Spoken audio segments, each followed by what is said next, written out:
Prezident Shavkat Mirziyoyev bundan 8 yil avval Birlashgan Millatlar Tashkiloti Bosh Assambleyasining 72-sessiyasida O'zbekistondagi Islom sivilizatsiyasi markazini barpo etish g'oyasini ma'lum qilgan va jahon hamjamiyatini jaholatga qarshi ma'rifat bilan kurashishga da'vat etgan edi. Ana shu ulug'vor da'vatning amaliy ifodasi sifatida 2018-yil muborak Ramazon hayiti kunida O'zbekistondagi Islom sivilizatsiyasi markazini barpo etish uchun tamal toshi qo'yildi. Mukammal majmua markaz bo'lishi kerakki, bu markaz 3-renesansni bir poydevori bo'lishi kerak. Ilmiy poydevori bo'lishi kerak.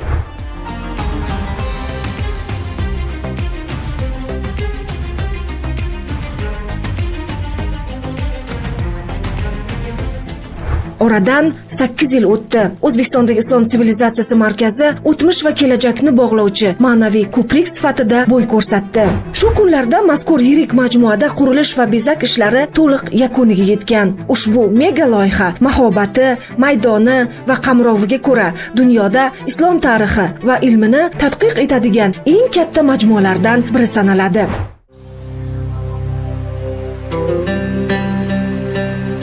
Markaziy Osiyo asrlar davomida Sharq va G'arbni bog'lab turgan ilm-fan, madaniyat va ma'rifat beshigi bo'lgan muqaddas zamin. Bu sarhadlarda bir vaqtlar Beruniy, Ibn Sino, Forobiy, Mirzo Ulug'bek, Rudaki kabi jahon tarixiga o'z nomi bilan bitilgan ulug' zotlar yashagan, madrasalar barpo etilgan, yetuk olimlar yetishib chiqqan. Bugun ana shu ulkan ma'naviy meros yangi hayot kasb etmoqda.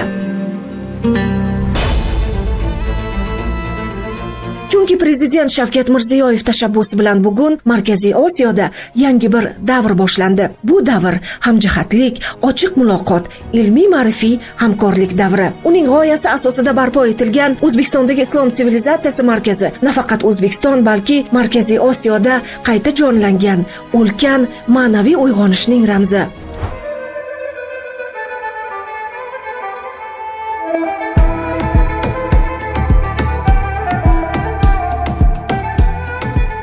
Joriy yil 15-noyabr kuni Markaziy Osiyo davlatlari rahbarlarining 7-maslahat uchrashuvida ishtirok etish uchun mamlakatimizga kelgan mintaqa mamlakatlari va Ozarbayjon prezidentlari O'zbekiston prezidenti bilan birgalikda Islom sivilizatsiyasi markaziga tashrif buyurdilar.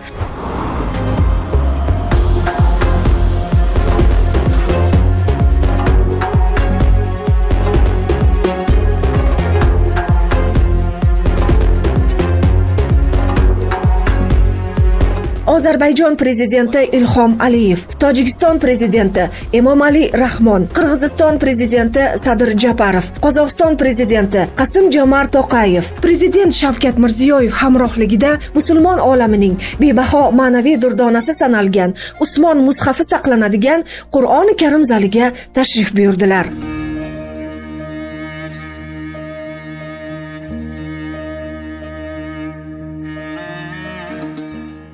Qur'onning eng qadimiy qo'lyozmalaridan biri bo'lgan ushbu nodir manba ulkan tarixiy va madaniy ahamiyatga ega bo'lib, mintaqamiz xalqlarining sivilizatsiyaviy o'ziga xosligini shakllantirgan chambarchas ma'naviy rishtalarni ifoda etadi. Yetakchilar shuningdek islomdan avvalgi sivilizatsiyalar, birinchi renessans, ikkinchi renessans hamda yangi O'zbekiston, yangi renessans bo'limlari bilan tanishdilar. Ularda buyuk allomalarimiz Imom Buxoriy, Imom Termiziy, Abu Mansur Moturidiy, Bahouddin Naqshband va boshqa ulug' ulamolarning boy ilmiy va ma'naviy merosi keng yoritilgan. Ko'rgazmada Somoniylar, Qoraxoniylar, Xorazmshohlar, Temuriylar va boshqa sulolalar davriga oid qo'lyozma nashrlar va ularning qadimgi o'zbek tiliga tarjimalari ham mavjud. Yetakchilar mintaqaning boy umumiy merosini saqlash va targ'ib qilish borasidagi O'zbekistonning keng ko'lamli sa'y-harakatlariga yuqori baho berdilar. Вчера мы посетили Центр исламской цивилизации. Созданный по инициативе президента Узбекистана, Центр является еще одним свидетельством преданности президента Узбекистана богатому культурному наследию Узбекистана. В то время, когда в некоторых странах растут нападки на нашу религию, исламофобия приобретает системный характер, открытие Центра исламской цивилизации демонстрирует всему миру, что ислам – это религия созидания, терпимости, дружбы и братства. Уверен, что величественный и уникальный по экспозиции Центр исламской цивилизации в Ташкенте станет предметом гордости для всего исламского мира. Центр исламской цивилизации – это грандиозное, уникальное сооружение. Действительно, это научный, туристический, этнокультурный проект. И согласен с мнением президента Узбекистана, что Центр исламской цивилизации здесь, в Ташкенте, мог бы стать общей площадкой для проведения научно-исследовательских работ в этой очень важной сфере.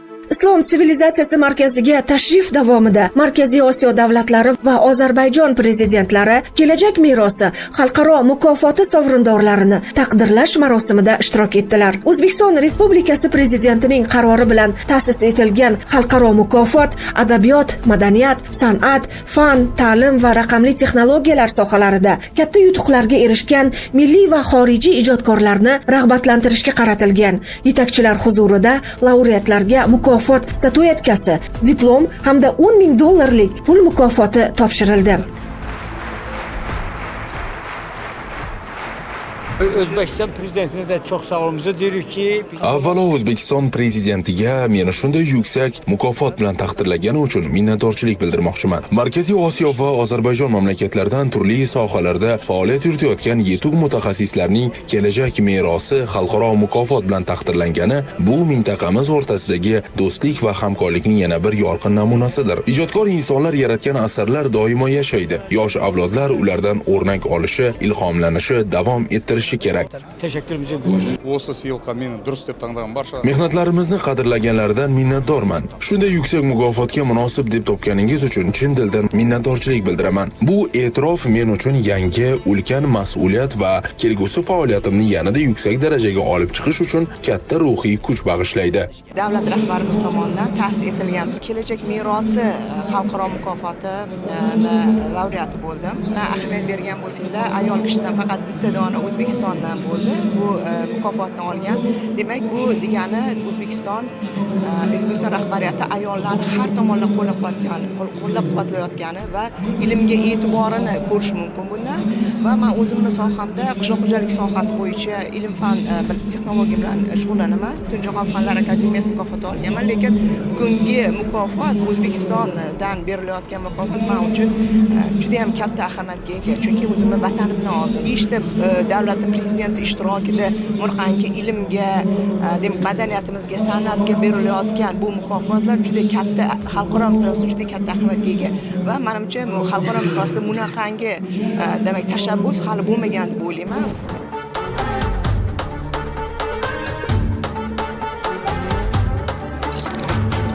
Bugun siyosatchilar tarixiy sammit deb atayotgan Markaziy Osiyo davlatlari rahbarlarining 7-maslahat uchrashuvi oldidan Islom sivilizatsiyasi markazi, O'zbekiston Respublikasi Tashqi ishlar vazirligi, O'zbekiston madaniy merosini o'rganish, saqlash va ommalashtirish bo'yicha Butunjahon jamiyati, VOSKU, O'zbekiston Fanlar akademiyasi hamda Markaziy Osiyo xalqaro instituti hamkorligida Markaziy Osiyo umumiy ma'naviy meros, umumiy kelajak mavzusidagi xalqaro kongress o'tkazildi. Davlatimiz rahbari tashabbusi bilan tashkil etilgan xalqaro kongress Markaziy Osiyo davlatlari va Ozarbayjon Respublikasi davlat va jamoat arboblari, xalqaro tashkilotlar, diplomatik korpus vakillari, 300 ga yaqin ilmiy va madaniy muassasalar olimlari, san'at arboblarini birlashtirdi.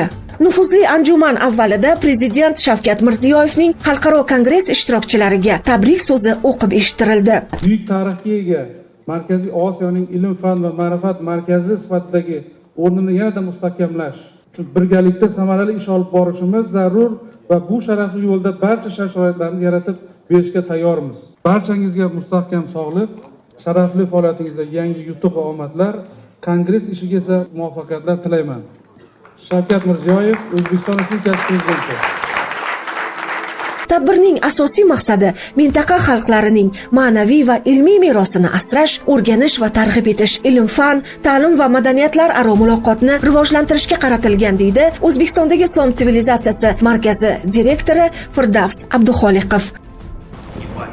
Ochilish marosimidan keyin 8 yo'nalish, davlat idoralari, ilmiy muassasalar va madaniyat arboblari, diniy soha vakillari, milliy muzey va kutubxonalar, badiiy akademiyalar va yozuvchilar uyushmalari rahbarlari ishtirokida shu'ba muloqotlari tashkil etildi. Biz birgalikda kuchimiz, biz yumshoq kuchimiz, ammo ijodkor va yaratuvchi kuchimiz. Chunki globallashuv va sun'iy intellekt asri kirib kelmoqda. U esa xalqlar madaniyati bilan bog'liq bo'lgan sohalarni tor doiraga solmoqda. Faqat birgalikda bir qadamda harakat qilgan holda biz Markaziy Osiyo mamlakatlari va Ozarbayjonning boy ma'naviy taraqqiyotini saqlab qolishimiz mumkin. Aytgancha, men o'zbek xalqiga Toshkent markazida buyuk qirg'iz yozuvchisi Chingiz Aytmatovga yodgorlik o'rnatilgani uchun minnatdorchilik bildirmoqchiman. O'zbek elining yuragida Qirg'izning bu meslelik qo'ygani uchun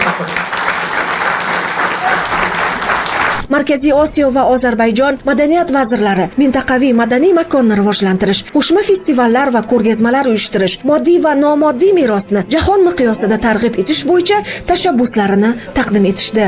Bütün Özbek kardeşlerimizi asrlar davomida yashaydigan, doimiy yashaydigan va o'z me'morchiligi, o'z mazmuni bilan butun dunyoga ilm ma'rifat tarqatadigan markaz uchun Prezident Shavkat Mirziyoyevga minnatdorchilik bildiraman. Xalqaro hamkorlarimiz bilan madaniy ma'rifiy merosni saqlash bo'yicha tajriba va fikr almashish, birgalikdagi qo'shma tadqiqot va loyihalarning ustuvor yo'nalishlarini aniqlab olishda bu kongress ilmiy maydon vazifasini o'tamoqda.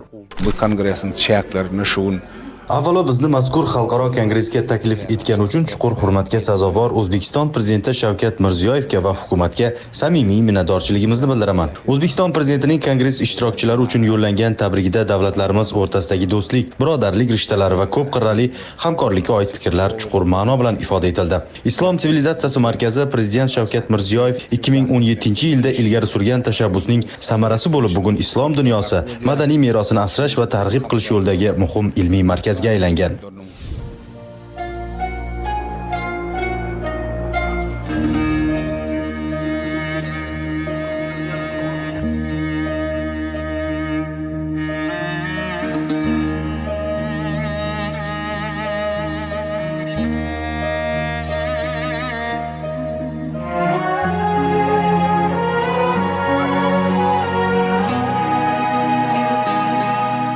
Xalqaro kongressning 2-kuni muqaddas qo'lyozmaning tantanali taqdimoti bilan boshlanib, Markaziy Osiyo va dunyo olimlarini bir maydonda to'plagan ulkan ma'naviy voqeaga aylandi.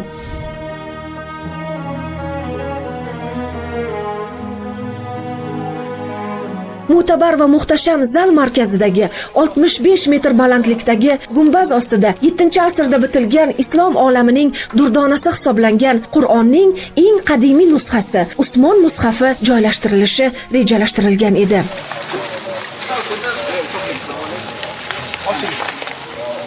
Kongress oldidan O'zbekistondagi Islom sivilizatsiyasi markazi, din ishlari bo'yicha qo'mita va O'zbekiston musulmonlari idorasi hamkorligida islom tarixining eng ulug' va muqaddas qo'lyozmalaridan biri Hazrati Usmon roziyallohu anhu davrida ko'chirilgan ushbu Usmon mushafi Hazrati Imom majmuasida joylashgan Mo'yi Muborak madrasasi muzeyidan O'zbekistondagi Islom sivilizatsiyasi markaziga ko'chirildi. Juda hayajonli kun, biz uchun tarixiy kun. Mana shu daqiqalarda Markaziy Osiyo va Ozarbayjon mana hamkasblarimiz oldida, buyuk olimlar oldida, diniy idoralarning vakillarini oldida muhtasham zalni ochdik. Hurmatli prezidentimizga katta minnatdorchilik bildirmoqchi biza.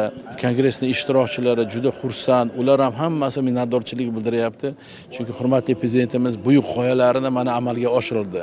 Biz hammamiz bilamizki, 2017-yilda hurmatli prezidentimiz BMT minbaridan turib, alohida dunyoga qaratib murojaat qildilarki, vaqt soati keldi, endi muqaddas islom dinini biz himoya qilamiz. Biz ma'rifat yo'li bilan ishni olib boramiz va mana shu ma'rifat o'chog'i bugun mana shu dargoh. bu muqaddas Qur'onni faqat O'zbekistonniki emas, buni ham to'g'risini aytish kerak, butun dunyoniki. Shuning uchun mana UNESCO ro'yxatiga kirgan. Bu muqaddas Qur'onni bugun hurmatli prezidentimiz shaxsan tashabbuslari bilan mana shu yerda joylashgan. Mana qarang, muhtasham zal, 1200 kvadratli zal, 64 metrlik gumbaz. Mana shu gumbazning tagida mana shu 50 tonli lyustra. Mana muqaddas Qur'oni Karimimizni atrofida 114 ta Qur'onlar, mushaflar turibdi. Muftiyat o'zi ham mana shu ikkinchi qavatda joylashadi. Menimcha dunyoda yo'q bunaqa sharoit. Bugun mana mehmonlar ham shuni alohida ta'kidlab o'tdi. Hurmatli prezidentimizni g'oyani amalga oshirishda ham olimlar ishlagan, ham mana diniy idoralarning vakillari ishlagan. Bizni mana olimlarimiz, ham mana diniy idorani vakillari, chet el olimlar hammamiz kuchni birlashtirib, O'zbekiston madaniy merosini o'rganish, saqlash va targ'ib qilish yo'lida kuchni birlashtiramiz. Chunki O'zbekiston madaniy merosi faqat O'zbekistonniki emas, butun dunyoniki. Shunday ekan, butun dunyo bizga ham intilyapti. Qur'on islom tafakkuri. Qur'on islomning yuragi. Muqaddas kitobning qadimiy nusxasining hozir O'zbekistonda, Toshkentdagi Islom sivilizatsiyasi markazida saqlanayotgani ham juda katta xursandchilik, faxr va tabiiy bir holatdir. Chunki O'zbekiston har doim Markaziy Osiyo mintaqasida islomning eng yirik tayanch nuqtalaridan biri bo'lib kelgan. His-tuyg'ularim eng yuksak darajada. Markaz haqiqatan ham ajoyib. Markazning eng muhim jihati uning ichki ilmiy kontenti boyligida. Turli davrlar, ma'rifatparvar hukmdorlar davrida yaratilgan hali juda ko'p qo'lyozmalar, artefaktlar bor. Biz adiblar, olimlarning vazifasi ular haqida yozish, tadqiqot olib borish. Menimcha O'zbekiston bu borada juda katta ish qildi va O'zbekiston prezidentining bunday markazni barpo etish tashabbusi juda ulkan g'oya. Aytganda bu Qur'on basmaqaradan chiqqan Qur'on emas, bu qo'lda yozilgan tarixiy ma'niga Qur'on bo'lganligidan bu bizga ayoy cho'ng ta'sir qoldirdi. Xudoy buyursa, biz Qirg'izistonga borganda shu Qur'on jo'dadan aytamiz, tanigan do'stlarimiz, tuğanlarimiz, kasbdoshlarimizga ham bag'itlaymiz. Центр просто восхитительный. И, конечно, самый главный бриллиант этого центра – это уникальный фолиант. Я думаю, Узбекистан сделал очень большое дело, и идея президента Узбекистана делать такой центр – это просто великолепно. Я думаю, этот центр будет местом людей, которые привержены к исламу, и не только тех, которые исповедуют ислам. Я думаю, это, можно сказать, одно из чудес света теперь новое, которое просто восхитительно. Ma'lumotlarga ko'ra, butun dunyoda atigi 6 ta bunday Qur'on qo'lyozmasi mavjud. Bu juda katta voqea. 644-yilda xalifaning tashabbusi bilan 6 ta ekzemplar shu Qur'on qilingan ekan. Qizig'i shuki, aynan o'sha xalifaning o'zida saqlangan Qur'on aynan shu ekan. Tarixchilarning gapi bo'yicha shahid bo'lganda qoni shu Qur'onga ham to'kilgan ekan. Shuning uchun bu juda muqaddas Qur'on, butun mana shu markazi eng asosiy eksponat ekan bo'ladi. Hazrati Usmon roziyallohu anhuning mushaf sahifalariga tomgan muborak qonlari bu tarixning o'zi guvohlik berayotgan e'tiqod yo'lida jon fido qilingan daqiqalarning tirik izidir. Mana ne harakati yo'q, ne nuqtalari yo'q. Sonda eski көне arab tilida yozilgan Qur'onni men o'zim birinchi ret ko'rdim. Qur'on zalida Somoniylar, Qoraxoniylar, Xorazmshohlar, O'zbekxon, Temuriylar kabi O'zbekiston zaminida markazlashgan davlat barpo etib, islom ilm fani rivojiga hissa qo'shgan tarixiy sulolalar davriga oid muqaddas Qur'on nusxalari va ularning eski o'zbek yozuvidagi tarjimalari qo'yilgan. Mana hozir O'zbekiston musulmonlari idorasi ham o'zini qarorgohini mana shu markaz binosiga ko'chirib o'tkazdi va shu bilan birgalikda Mushaf Usmon ham mana shu binoga ko'chirib o'tkazildi. Uni barcha saqlash qoidalari, xalqaro normalar talablariga rioya qilgan holda amalga oshirildi.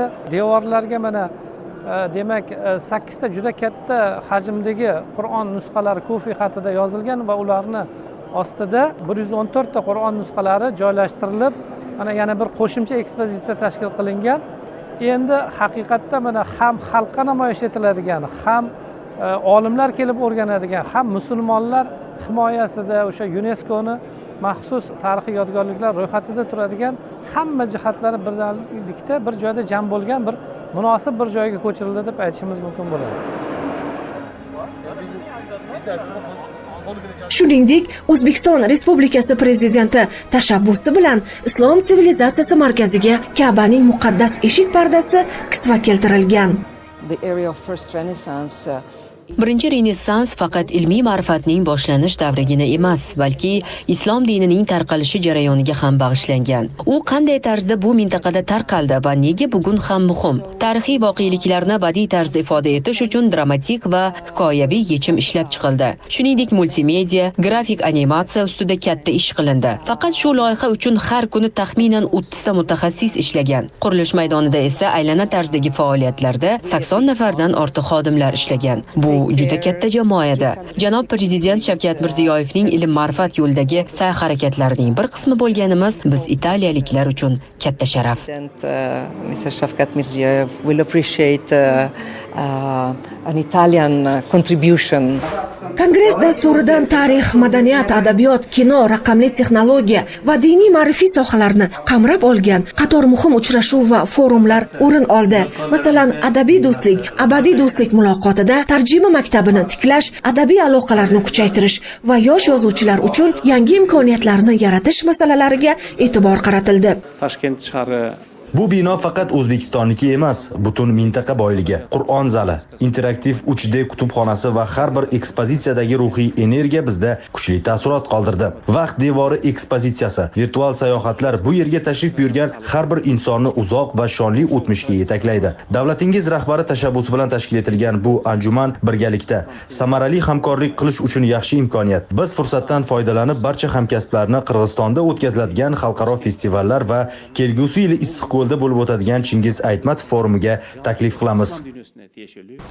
Markaziy Osiyo va Prezident Shavkat Mirziyoyev g'oyasi asosida barpo etilgan bu maskan tarix uchun qo'yilgan mustahkam poydevor, kelajakning boshlang'ich nuqtasi hisoblanadi. Biz markazning barcha bo'limlari bilan tanishdik. Bu yerda ilmiy, ma'rifiy aloqalarni rivojlantirish uchun eng yaxshi sharoitlar yaratilgan. Ayniqsa markazning 2-qavatida xalqaro tashkilotlar vakolatxonalari uchun ofislar ham tashkil etilgani bu kelgusida umumiy tariximizning tadqiq etishda muhim o'rin tutadi. Islom qadriyatlarini asrab avaylash forumida zamonaviy diniy ta'limni takomillashtirish va yoshlarda bag'rikenglikni mustahkamlash masalalari ko'tarildi. Конгресс проходит в этом великолепном дворце, который я по праву могу назвать жемчужиной. Жемчужиной не только в Центральной Азии, даже мирового масштаба. Потому что я очень много езжу по всему миру. Я видел в Европе и в Азии, и в других странах мира исторические музеи, музеи искусства и другие. Но этот жемчужина за такой короткий срок оснащать его всем то, что вот необходимо, и представить, значит, людям, я просто уму непостижимо. Мне кажется, что ваш президент, уважаемый Мирзияев, у него большая фантазия и умение мыслить масштабно. Вот я так оцениваю. Yoshlar va raqamli davr shu'ba majlisida esa sun'iy intellekt texnologiyasini madaniy merosni raqamlashtirishda qo'llash, yoshlar innovatsiyasini qo'llab-quvvatlash va raqamli gumanitar loyihalarni ilgari surishga oid takliflar ko'rib chiqildi. Intellekti sun'iy Biz yoshlar alohida zalda yig'ilib zamonaviy texnologiyalardan qanday foydalanib milliy qadriyatlarimizni asrab qolish mumkinligi haqida gaplashdik. Bir vaqtning o'zida do'stona aloqalarni mustahkamlash, hamkorlikni davom ettirish kabi masalalar yuzasidan ham fikr almashdik. Ба роҳ мондани ҳамкориҳо имрӯз масъалагузорӣ карда истодем. Milliy kino san'at saroyida taniqli yozuvchi Xayriddin Sulton qalamiga mansub Ulug' Amir va Donna Mariya nomli tarixiy badiiy film namoyish etildi. Filmda sohibqiron Amir Temurning Mojariston malikasi Donna Mariyani turk sultoni Bayazid Yildirim zulmidan ozod qilinishi, buning ramziy ma'nosi sifatida butun Ispaniya ozod etilganligi aks etgan. Сценарий очень необычный, то есть он нестандартный такой был сценарий, как мы привыкли, да, что этот переход во времени, очень необычный сюжет. Xalqaro kongressga tayyorgarlik asnosida buyuk ajdodlarimizning siymolarini sun'iy intellekt avatarlari orqali jonlantirildi. Tashrif buyuruvchilar bu jarayonni cheksiz hayrat va hayajon ila tomosha qildilar. Духовное наследие Центральной Азии очень Albatta, Markaziy Osiyoning ma'naviy merosi nihoyatda boy. Shu bois bugungi kunda O'zbekiston tabiiy ravishda sivilizatsiya markaziga aylanganini ko'rish quvonchli. Menda ayniqsa islom tamadduniga oid qadimiy qo'lyozma va toshbosma manbalar, 200 ming bosma kitob va 1 milliondan ortiq elektron manbalardan iborat fondga ega bo'lgan kutubxona katta qiziqish uyg'otdi.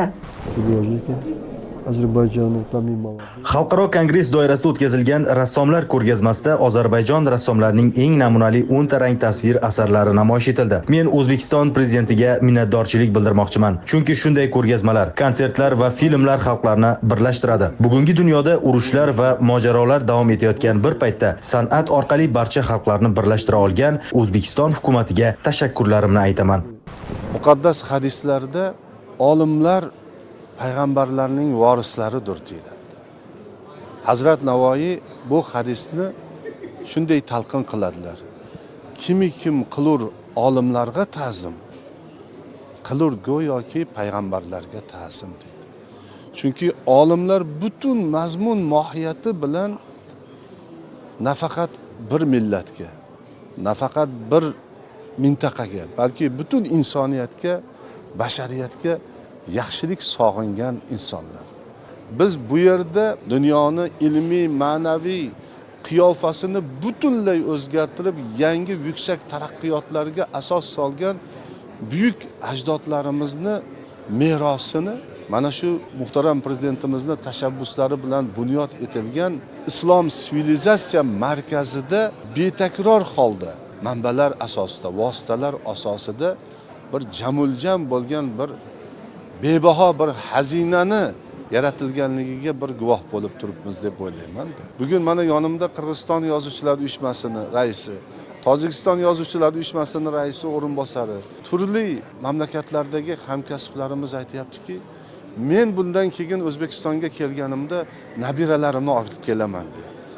Biz har birimiz, men o'ylayman, bu yerga kirganki inson qalbimizdan shu narsa o'tyapti. Chunki bu muborak dargohni narigi eshigidan kirib, bu eshigidan chiqqan inson butun ajdodlarimiz asrlar davomida faqat yaxshilikni ko'zlab buyuk taraqqiyotlarga asos solganligini, intilishlarimizni, qadamlarimizni mana shu buyuk qadamlarga mos qilib qo'yishimiz kerakligini, men o'ylayman, burchini, faxrini his qiladi-da. Kongress davomida ishtirokchilar yangi qo'shma dasturlar va ilmiy loyihalarni muhokama qildilar. Bu hamkorliklar kelajakda yangi kashfiyot va ilmiy izlanishlarga zamin yaratadi va ularning natijalari albatta markaz ekspozitsiyasidan o'rin oladi. Познакомились с музеем. Ichkariga kirganimizda muzey, undagi ekspozitsiyalar bilan tanishib, his qilgan tuyg'ularni so'z bilan ifoda etish qiyin. Muzey juda boy, ilmiy ma'rifiy jihatdan yuksak darajada tashkil etilgan. Juda ko'p interaktiv texnologiyalar, video roliklar mavjud. Bu esa kelajak avlodga tarbiya berib, ularda tarixga qiziqish va muhabbat uyg'otadi. Har birimiz aytamiz, bizning tariximiz bor, madaniyatimiz bir, hatto tillarimiz ham o'xshash. Shuningdek, biz kelajagimiz erkin, tinch, birdam va ezgu bo'lishini tilaymiz. Прежде всего, я хотел бы обратить внимание на... Toshkentda o'tkazilgan kongress bu birinchi navbatda insoniyat sivilizatsiyasidagi juda muhim katta voqea. Agar bilsangiz, tarixda bir davr bo'lgan. O'sha paytda o'rta asrlar Yevropasi antik dunyo haqida ma'lumotni aynan Markaziy Osiyodan olgan. Shuni ta'kidlashim kerakki, islom madaniyati, islom sivilizatsiyasini targ'ib qilish va ommalashtirish juda muhim. Masalan, men hamma madaniyatlar teng, biz bir-birimizni yaxshi bilamiz deb hisoblar edim. Biroq aslida men Belarusdan bo'lganim uchun Markaziy Osiyo madaniyati haqida juda oz ma'lumotga ega edim va men o'ylaymanki, albatta uni targ'ib qilish, ommalashtirish zarur. Shunda islom g'oyalari butun dunyo tomonidan to'g'ri tushuniladi. Kongress ishtirokchilari uchun madaniy tadbirlar ham tashkil qilindi. Bu kabi tadbirlar ham katta ma'naviy qimmatga ega bo'lib, xalqlar, millatlar o'rtasida samimiy do'stlik va birdamlikni mustahkamlashga xizmat qildi.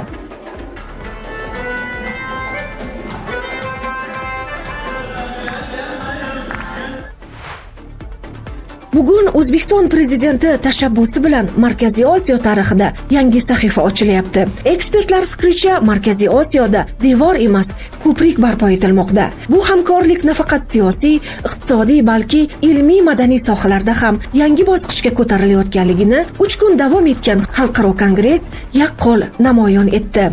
3 kun davom etgan kongress yakunida deklaratsiya qabul qilindi.